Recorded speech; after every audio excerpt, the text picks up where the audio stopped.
বলবেন না মহারাজ, আজকে গিন্নি কাঁচা লঙ্কা দিয়ে কুচো চিংড়ির ঝালটা যা বানিয়েছিল না, খেতে খেতে দেরি হয়ে গেল।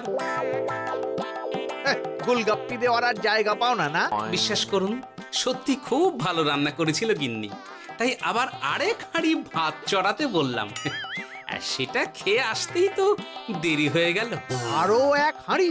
মহারাজ কিছু মনে করবেন না, এই পাঠশালা বন্ধ করে সব গুছিয়ে তারপরে এলাম। সুপ্রভাত মহারাজ। সুপ্রভাত মহারাজ। প্রভাত আজকে আর শুনেই। তোমরা সবাই এত কুঁড়ে হয়ে গেছো যে কি বলবো। মহারাজ, এই কুড়েমির আসল কারণ হচ্ছে চর্বি। কথায় আছে, যত বেশি চর্বি তত তাড়াতাড়ি মরবি। আপনি কি বলতে চাইছেন মন্ত্রী মশাই, যে আমি তাড়াতাড়ি মরে যাব আর আপনি মজা দেখবেন? ঠাকুর ঘরে কে, আমি তো কলা খাইনি ব্যাপার হয়ে গেল। গোপালের একদম মোক্ষম জায়গায় আঘাত লেগেছে, যাকে বলে ওই আঁতে ঘা। তুমি বেশি কথা বলো না বৈদ্য, ছুঁচ করে চালুনির বিচার। হ্যাঁ, বৈদ্য তো দেরি করেই এসেছে। আমার মনে হয় প্রত্যেককে এমন ভাবে প্রশিক্ষণ দেওয়া দরকার যাতে তারা একটু চনমনে হয়ে ওঠে। হ্যাঁ মহারাজ, তাহলে আগামীকাল থেকেই শুরু হোক ব্যায়াম আর অস্ত্র শিক্ষা। হ্যাঁ, কুঁড়ে থাকলে রাজ্যের কোনো বিপদ আপদেই সভাসদেরা কাজে আসবে না। ঠিক বলেছেন মহারাজ। তাহলে আর দেরি কেন, চলো সবাই এখনই আমরা মাঠে যাই। এই তো মহারাজ ভরপেট খেয়ে এলাম, এখনই মাঠে? ওসব অজুহাত দিয়ে লাভ নেই, চলো চলো চলো।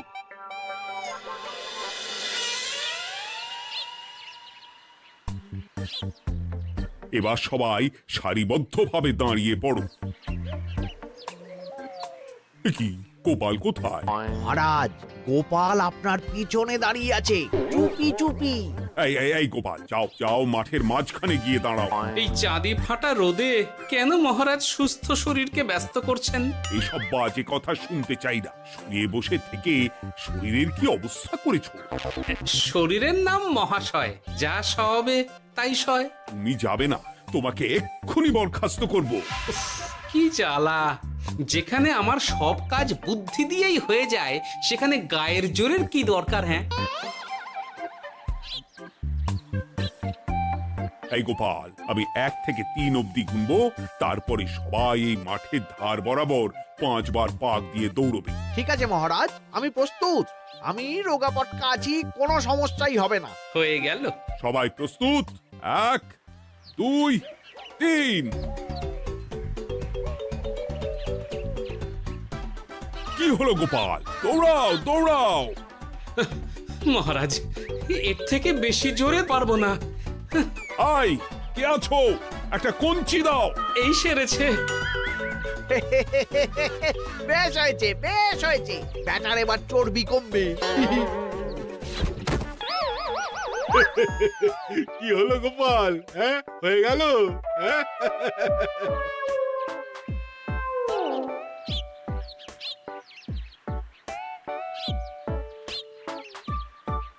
এই উল্টে উঠি, আমাদের দাদু উল্টে গেছে। হ্যাঁ, তাই তো দেখছি। চল চল গিয়ে দেখি। উফ, চেহারার কি অবস্থা বানিয়েছো গোপাল? হ্যাঁ, এতটুকু দৌড়তে গেলেই চিটপটাং। তাড়িয়ে দিন মহারাজ, এরকম বেঢপ চেহারা সভাসদকে আমাদের দরকার নেই। না না, তা বললে হবে নাকি গোপাল? তুমি এক্ষুনি বাড়ি চলে যাও, কালকে আবার মাঠেই দেখা হবে। এই দাদু, বাড়ি চলো। ওরে বাবা রে!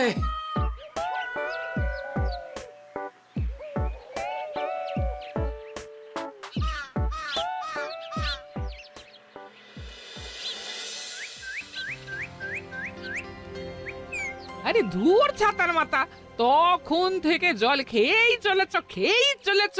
কি হয়েছে সেটা বলবে তো? শরীর চর্চা হয়েছে, শক্তি খরচা হয়েছে, আর পারছি না। উফ, বাপরে বাপ, কি পায়ে ব্যথা! এই জন্যেই আমি বলি বাপু, একটু বপুটাও নড়াও, কিন্তু কার কথা কে শোনে? ওরে বাবা, অকারণে সুস্থ শরীর ব্যস্ত করবো কেন বলো তো? বেশি নড়াচড়া করলেই আয়ু কমে যায়। তোমার এই বাজে কথা কোন শাস্ত্রে লেখা আছে শুনি? শাস্ত্রে কেন যাব, বাস্তবে জলজ্যান্ত উদাহরণ আছে। আমি মানতে পারছি না। হুম, মানতে পারছি না বললে তো হবে না, তোমাকে মানতেই হবে। বেশ, প্রমাণ করো। আমি যদি তোমাকে প্রমাণ করে দিতে পারি, তাহলে আজ থেকে বাড়ির বাজার দোকান করার দায়িত্বটাও তোমাকেই নিতে হবে। দিদা তুমি তো ফেঁসে যাবে, দাদুর সঙ্গে বাজি লড়বে না। এই বাদ দে তো, তোর দাদু আগে প্রমাণ করুক যে বেশি নড়াচড়া করলে বয়স কমে। হ্যাঁ তাহলে বাজি। হ্যাঁ, বাজি। আচ্ছা ঠিক আছে, বেশ। তুমি তুমি একটা পশুর নাম বলো তো, যারা খুব তাড়াতাড়ি দৌড়য়। ঘোড়া, হরিণ, চিতাবাঘ আরো আছে। আচ্ছা, এবার সবচেয়ে আস্তে আস্তে কোন পশু চলে, এরকম একটা পশুর উদাহরণ দাও। কেন, কচ্ছপ?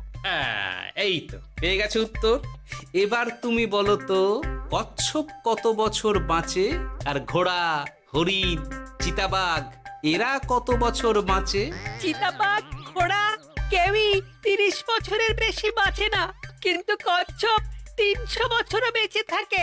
হেরেছে, হেরেছে, আমার বউ হেরেছে। উফ, জীবনের কত বড় চাপ নেমে গেল। হ্যাঁ, এই তুমি আমাকে এভাবে হারালে। তখনই বললাম দাদুর সঙ্গে বাজি লড়তে যেও না। নাও এবার খেলা সামলাও।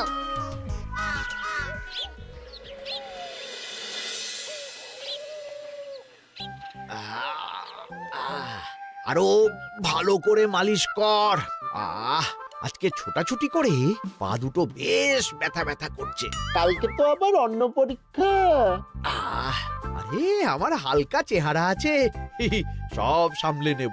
কালকে তো অস্ত্র চালনা হবে, কালকে আমি কাঁপিয়ে দেব। কাঁপাতে তো হবেই মন্ত্রী মশাই। আমরা আপনার শরীরে এমন ঘষা মাজা করে দেব না, মনে হবে আপনি না একটা জলযন্ত্র অস্ত্র চালনা করতে যাচ্ছে। বাস এই তো চাই। বাবারে, আস্তে আস্তে। আরে বাবা, আপনার তো ইস্পাতের শরীর, ভাঙবে তবু মচকাবে না।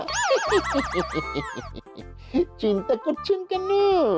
ভয় পাবেন না, ভয়কে জয় করতে হবে। আরে আরে আরে, তোরা আমার কথাটার সাথে করছিসটা কি? মানুষটা মরে যাবে তো। চিন্তা করো না গিন্নি। বাবা, ওরা বলেছে আমার ইস্পাতের শরীর, ভাঙবে তবু মচকাবে না। একবার এই বুড়ো বয়সে হাত পা ভাঙলে কি সামলাবে শুনি? মন্ত্রীমশাই, আমাদের বকশিসটা দিয়ে দিন, আমরা কেটে পড়ি। বাবারে বাবা, দিচ্ছি। এনে এত খাটানোর পরে এতেই এখন খুশি থাক। হ্যাঁ,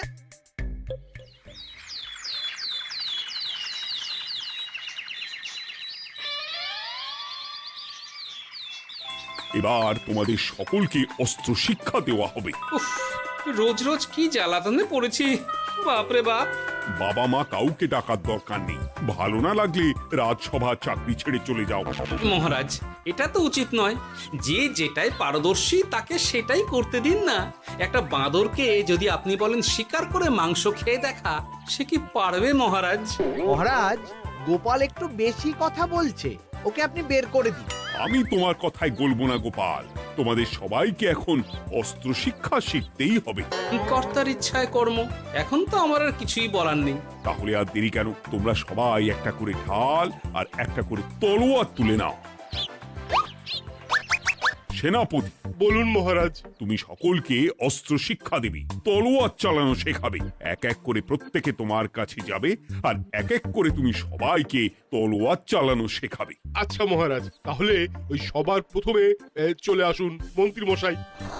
হ্যাঁ, আমি প্রস্তুত। আমার শরীর ইস্পাতের মতো, ভাঙবো তবু মচকাবো না।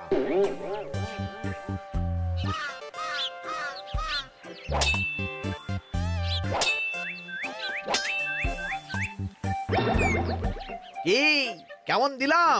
অত সহজ নয় সেনাপতি। আমি মন্ত্রী এমনি এমনি হইনি, আগে অস্ত্র শিক্ষা শিখে তবে মন্ত্রী হয়েছি। ব্যাপারটা কি হলো? হ্যাঁ, আপনি অস্ত্র শিক্ষায় পারদর্শী, কিন্তু আরো বিচক্ষণ হতে হবে। কারণ আজকে এই পাগড়ির জায়গায় আমি যদি তলোয়ার আপনার গলার দিকে চালাতাম, তাহলে কিন্তু আপনার এই ভবলীলা এখানেই সাঙ্গ হয়ে যেত। ঠিক আছে, মনে রাখবো। এবার বাকিদের তো ডাকো। হ্যাঁ, এরপরে তলোয়ার চালানো শিখতে আসবে গোপাল। গোপাল দাদু, গোপাল দাদু। বাবা বাবা বাবা, গোপাল তুমি আবার দলবল নিয়ে এসেছো। দেখি তোমার কত দম। গোপাল, তুমি প্রস্তুত হও। হ্যাঁ হ্যাঁ, আমি প্রস্তুত। ওরে বাবারে, এ তো ভয়ানক চাপের কাজ। আমাকে বেশ বেগ পেতে হচ্ছে। সামলাও গোপাল।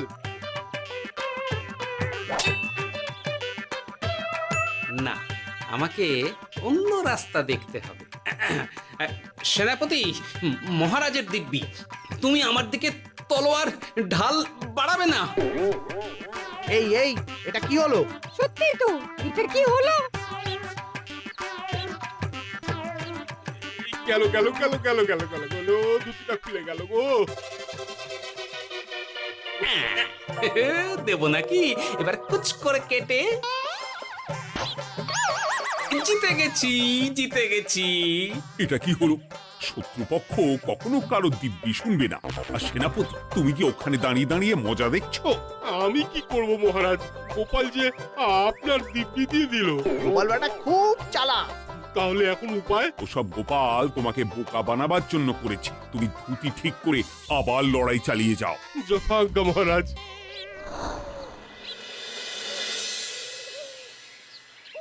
কিরে ন্যাপলা, তোদের দিদা আমার জন্য কি রান্না করে পাঠিয়েছে রে?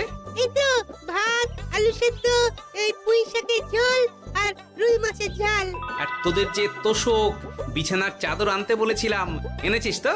ওই তো দাদু, পুটির গুলটে আর বাকিরা সবাই ধরাধরি করে নিয়ে আসছে। ব্যাস, তাহলে তার কোনো চিন্তা নেই। খেয়ে একটা জব্বর ঘুম দেব, কারণ এখানে যা রঙ্গ দেখছি তাতে বিকেল হয়ে যাবে। তলোয়ার শিক্ষা আজকের মতন এটুকুই থাক। এবার শুরু হবে বল্লম শিক্ষা। সবাই আবার আগের মতন সারিবদ্ধভাবে দাঁড়িয়ে পড়ো। আহ, তোদের দিদা পুঁই শাকটা কিন্তু বেশ জব্বর বানিয়েছে। তোদের দিদার হাতের রান্নার কোনো তুলনাই নেই। আহা, কি স্বাদ! এ কি, গোপাল আবার কোথায় গেল? এই তো মহারাজ, আমি এখানে ওই পুঁইয়ের ঝোল আর রুইয়ের ছাল দিয়ে ভাত খাচ্ছি। এসব কি মাঠের মধ্যে খাওয়া? আরে শরীরটাকে তো রাখতে হবে। তাড়াতাড়ি খেয়ে এইদিকে এসো। আসছি আসছি আসছি। এবার আমি তোমাদের দেখাবো কিভাবে বল্লম নিয়ে তেড়ে যেতে হয়। দেখান মহারাজ।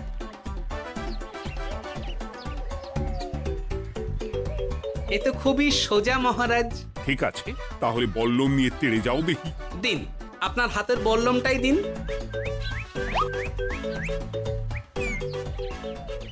আরে আরে, গোপাল তো মাঠ থেকেই চলে গেল।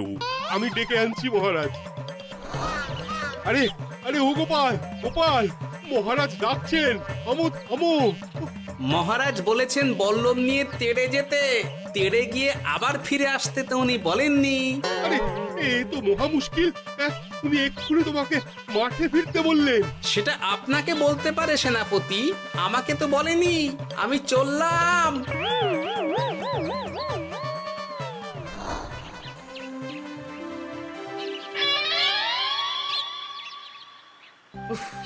বাবারে বাবা, কি ঝক্কি! অনেক বুদ্ধি করে মাঠ থেকে খাটে চলে এসেছি। আমি আর উঠছি না।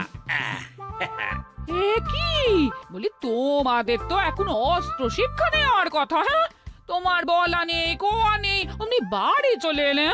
আরে বাবা, ওইসব অস্ত্র শিক্ষা মানেই সুস্থ শরীরকে ব্যস্ত করা, অসহ্য খাটনি, অযথা কষ্ট। কষ্ট করলে তবেই কেষ্ট পাওয়া যায়। হ্যাঁ, তোমায় আমি আগেও বুঝিয়েছি, যেখানে বুদ্ধি কথা বলে সেখানে দেহের শক্তি নীরব দর্শক গিন্নি। আরে বাবা, সে না হয় বুঝলাম, কিন্তু মহারাজ তো ভালোর জন্য সবাইকে অস্ত্র শিক্ষা দেওয়ার চেষ্টা করছে না। আরে বাবা, যার যা কাজ তাকে সেটা করালেই পারে। মহারাজ তো সেটা বুঝতেই চাইছেন না। আমি এখন ঘুমো।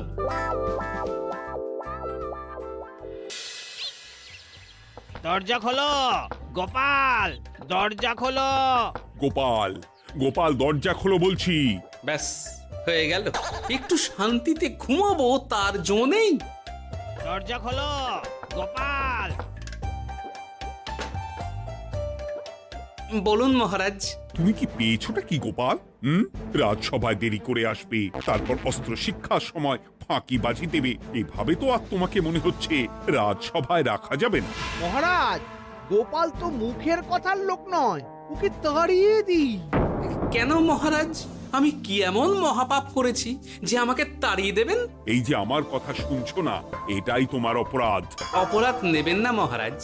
পণ্ডিতের দায়িত্ব পুজো করা, সভাকবির দায়িত্ব কবিতা বলা, সাহিত্য চর্চা করা, আর আমার দায়িত্ব হাসি মজা করে আপনার মন ভালো রাখা। কিন্তু আপনি আমাকে জোর করে যুদ্ধের ময়দানে ঠেলে দিতে চাইছেন।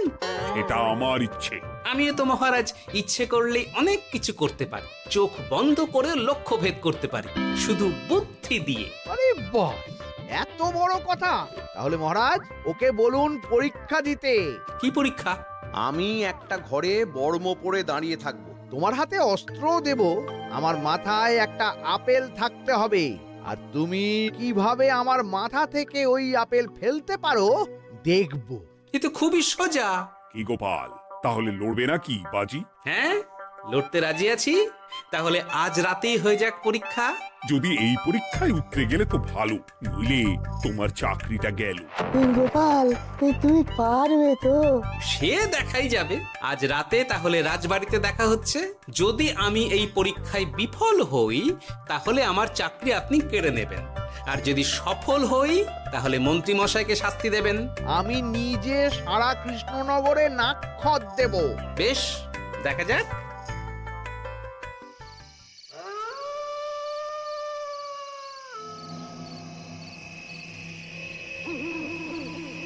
কি মন্ত্রীমশাই, ব্যবস্থা সব ঠিকঠাক হয়েছে তো?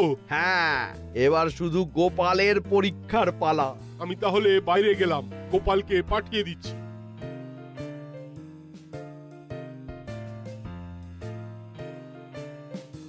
এবার যাও গোপাল, ঘরের ভিতরে যাও, দেখি তুমি কি করে মন্ত্রীর মাথা থেকে আপেল ফেলতে পারো। আপনি তো শুধু আমার চোখ ঢেকেছেন, আমার নাক মুখ কানও ঢেকে দিন, যাতে ঘ্রাণেন্দ্রিয় শ্রবণেন্দ্রিয়েরও সাহায্য না নিতে পারি। বেশ, তাহলে তাই হোক। আয়, কে আছো? গোপালের মুখ নাক আর কান ঢাকো। যথা আজ্ঞা মহারাজ। একটু একটু মোটা কাপড় দিয়ে নাক মুখ ঢাকো, হ্যাঁ, যাতে সেভাবে আপেলের গন্ধ না পাই। বেশ বেশ।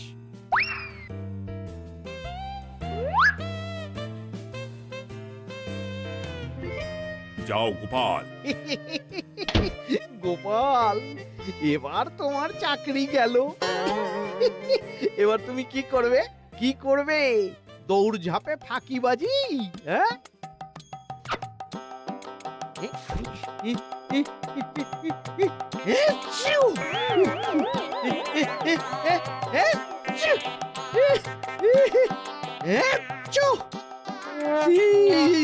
গেল গেল গেল গেল গেল, আপেল পড়ে গেল। আপেল পড়ে গেল? মহারাজ, এর মধ্যেই গোপাল আপেল ফেলে দিয়েছে। ঘরের ভেতরে চলো।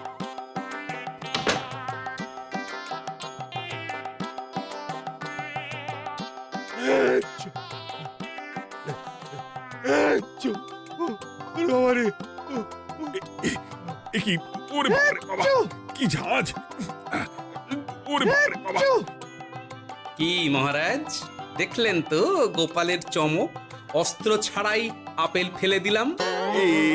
কি, এটা তো তুমি নীতি বিরুদ্ধ কাজ করেছো। সারা ঘরে নস্যি ছড়িয়ে দিয়েছো। মহারাজ, হাঁটতে গিয়ে আপেল পড়ে গেছে। এবার সারা কৃষ্ণনগরে নাক্ষত দিতে হবে। সত্যি সত্যি গোপাল, বুদ্ধি তো তোমার জুড়ি মেলা ভার। আমার নাম গোপাল ভাঁড়। একটা কথা মনে রাখবেন, কেউটে সাপের লেজে পা দেবেন না, আর গোপালের কাজে বাধা দেবেন না। যে কাজ বুদ্ধি দিয়ে করা যায়, তার কাছে শক্তি ছোট্ট শিশু মাত্র। সত্যি গোপাল, আজ তুমি সেটাই প্রমাণ করে দিলে। আর আজ থেকে তোমাকে তোমার ইচ্ছার বিরুদ্ধে খাটাবো না। তুমি খাও দাও ভুড়ি বানাও। যার যা কাজ সে তাই করবে। যেমন এখন মন্ত্রী মশাই নাক্ষত দেবেন। হ্যাঁ, ভুল করে বাজি ধরে ফেলেছি, এখন নিজেই চাপে পড়ে গেলাম। তাহলে আর দেরি কেন? নাক্ষত এখন থেকেই শুরু হোক। কৃষ্ণনগরের রাস্তা শেষ হতে হতে সকাল হয়ে যাবে।